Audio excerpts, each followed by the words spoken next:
Secunderabad elevated corridor లో ఇల్లు కోల్పోతున్న బాధితులు ఎమ్మెల్యే శ్రీ గణేష్ ను కలిశారు. తమది పేదల ప్రభుత్వం అని ఎమ్మెల్యే శ్రీ గణేష్ అన్నారు. ఇల్లు కోల్పోతున్న వారికి ప్రత్యామ్నాయ నివాసాలు కల్పిస్తామని ఎమ్మెల్యే శ్రీ గణేష్ హామీ ఇచ్చారు. ఎలివేటెడ్ కారిడార్ పై తప్పుడు ప్రచారాలను నమ్మవద్దని ఆయన కోరారు.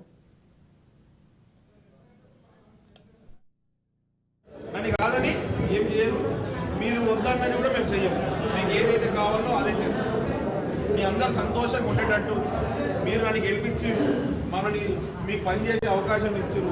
మీకు నష్టం జరిగే పని నేను ఎందుకు చేస్తాను? సీఎం గారితో కొట్లాడతా కానీ మీకు అందరూ ఇప్పుడు నాకు చెప్పిన విషయం మీతో షేర్ చేస్తున్నామన్నా. అంటే మీకు ఇక్కడ ఉన్న వాళ్ళు అందరూ చెప్తున్నా, వాళ్ళు వచ్చి నాతో మాట్లాడినాక మీతో మాట్లాడుతున్నారు. మీతో మాట్లాడిన తర్వాత మనం అందరం మళ్ళీ ఒకసారి కూర్చున్న తర్వాత ఇది కంటిన్యూ కావడానికి 4-5 నెలలు అవుతుంది. 4-5 నెలల దాకా ఒక్క ఇంట్లో కూడా జరగదు, ఏం పనులు కూడా సాగదు.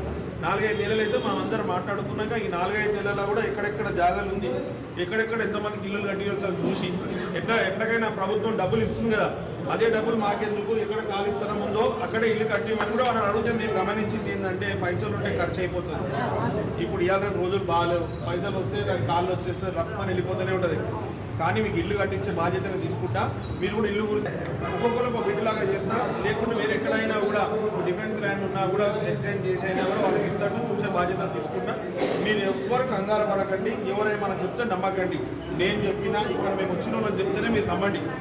వాళ్ళతో మీతో కూర్చోబెట్టి మాట్లాడినాకనే, కలెక్టర్ గారిని కూడా తీసుకొచ్చి మాట్లాడినాకనే మీరు అందరూ ఓకే అన్నాకనే నెక్స్ట్ పని స్టార్ట్ చేస్తాం. కానీ ఇల్లు కూడగట్టడం కానీ రోడ్డు స్టార్ట్ చేయడం కానీ మీతో మాట్లాడి మీరు ఓకే అన్నాకనే అయితే అప్పటిదాకా ఏం కాదు, ఏం టెన్షన్ పడకండి.